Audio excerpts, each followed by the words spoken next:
Wonderful morning. A wonderful morning. Good morning, good morning. And what we're going to do now in the next period of time is we're going to complete Shalom Shalem completion. We're going to complete, we kind of at about 5:26 yesterday, and we were 4 minutes before we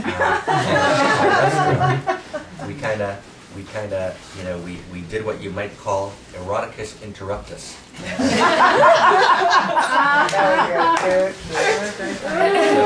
what we're going to do is we're going to kind of pick up right from that place, and it was an important interruption, and it brought us to the next place. We're going to kind of actually pick up from that place. What I'd like to do is to spend just a few minutes kind of finishing our weave, but then the topic is kind of so large and so important that I really want to have time for us to have a conversation. Questions, comments, to kind of really integrate it, as opposed to kind of doing this kind of transmission of the teaching, leaving it there and we're gone, which is kind of where so we're going to kind of pick it up. Now, in order to pick it up, I want to actually introduce something new. You can never quite pick it up where it was. We were right here at this poem. I think we're going to come back to it. So I want to pick it up actually in a different way, which is connected deeply to it's the kind of rapture we were touching into this morning. And I for many years have been a kind of lover of ecstasy, an ecstatic teacher. And actually for 2 years I kind of spend kind of deep thinking about ecstasy. In other words, I spend kind of 25 years teaching ecstatic teaching. And ecstatic teaching for me means it transcends and includes the intellect. There's going to be an ecstatic teaching which is kind of pre-intellect, pre-rational, and there can be ecstatic teaching which is trans-rational, which transcends and includes. And so I love the dance of the mind, but the dance of the mind itself is limiting, and I love the dance of the heart, and I've tried my whole life to kind of weave them together, and of course it's left me lonely on both sides. My mind friends don't understand what are you doing in that ecstatic stuff, and my ecstatic friends understand what are you doing in that mind stuff. I remember actually, just a little anecdote comes to mind, a gentleman named Arthur Green, Professor Arthur Green, is a professor of Hebrew mysticism, came to Israel about 3-4 years ago, and we did a dialogue.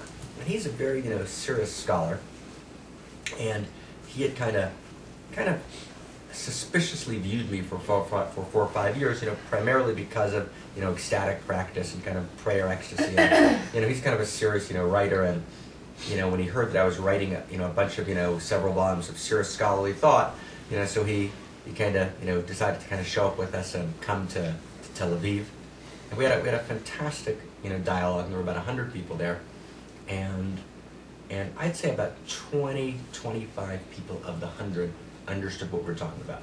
And it was kind of a very specific, kind of intellectual conversation. It was a map conversation. It was a great conversation, and Art was thrilled. And he was thrilled because you could feel it, because all of his suspicions about Gafni, he was a serious thinker. It was great. And then I blew it, because I was kind of deeply, kind of radically concerned about the other 75 people in the room, and because there were 75 other people there. So I got up in a chair and did like an hour and a half of chanting with them, and Art's dying. Every chant is oh my God, what they say is true. He's and he was mad at me. He talked about it about a year later, and I said to him, that I'm not willing to give up on those 75 people, because they've got a path also, and ecstasy is a deep and beautiful path.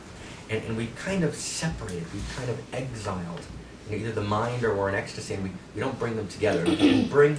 Can I drop something in? I just want to drop in too, because I feel it so much in this room, that there's the ecstatic and the intellect, but also the whole path of quietude and contemplation. Absolutely. That, just kind of putting absolutely, it over absolutely. I'm not trying really to map paths now, just talking about those particular, but that's absolutely its own powerful path, which is its part of the Holy Trinity. Thank you, thank you, thank you.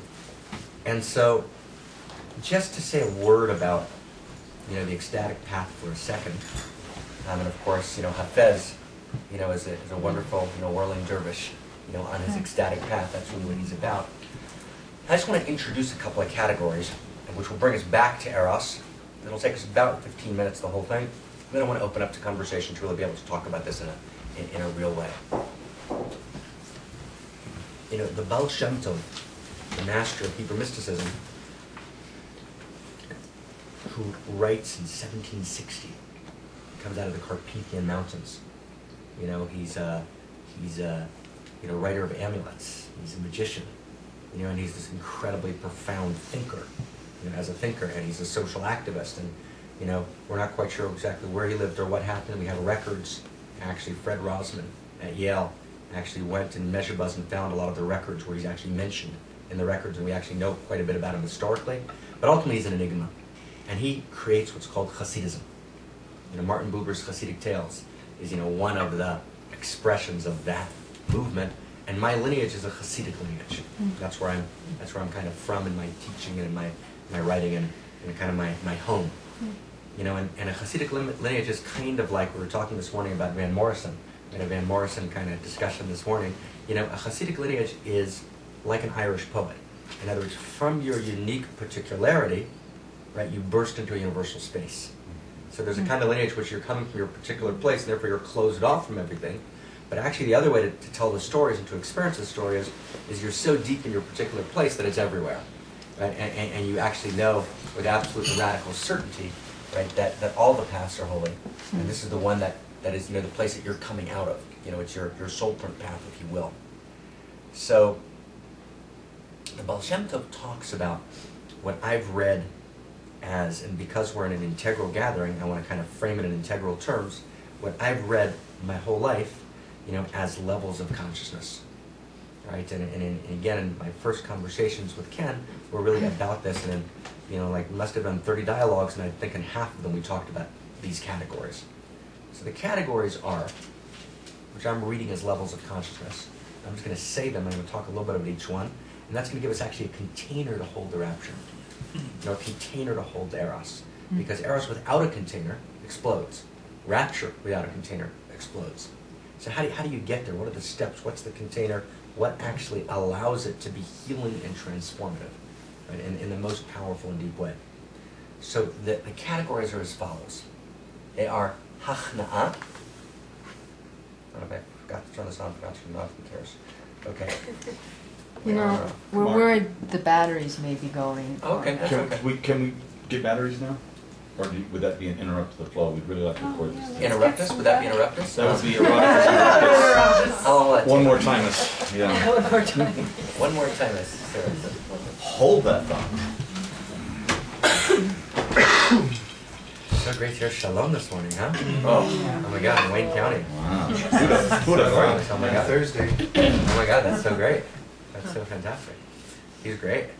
I was just saying, we actually have tapped into all the 5 major traditions, as well as Lakota.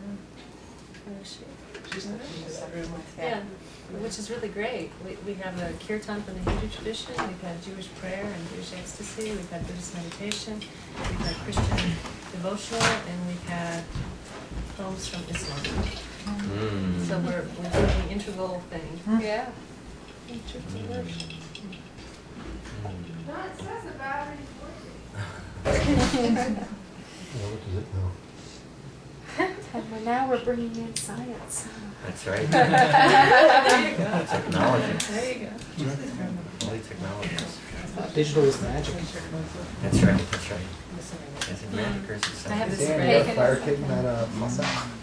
I have this friend who says that I almost says brought my the today. being that we're creating, that there's an actual being to the internet, and he says the thing with the being of the internet is that it's like this vast informational mind with no discrimination about what's good or bad or right or wrong. So the internet is just this, big mind. Yeah, there you go. Big Well, mind. it's big. It's the shadow of big mind. It's the what it lacks is big heart. Yes. Right? Yes. Totally. So what my friend is doing is creating sites that infuse the internet with breath and with heart. I like that. Isn't that gorgeous? Yes. Yeah. He's insane, but I love it. Like you're doing what? Breath and heart going into the internet. That's great. That's Isn't that beautiful? Thank you, my sister. We're good. Just don't want to get in trouble again, because I thought it wasn't do anything. Oh, well, no, that's not good.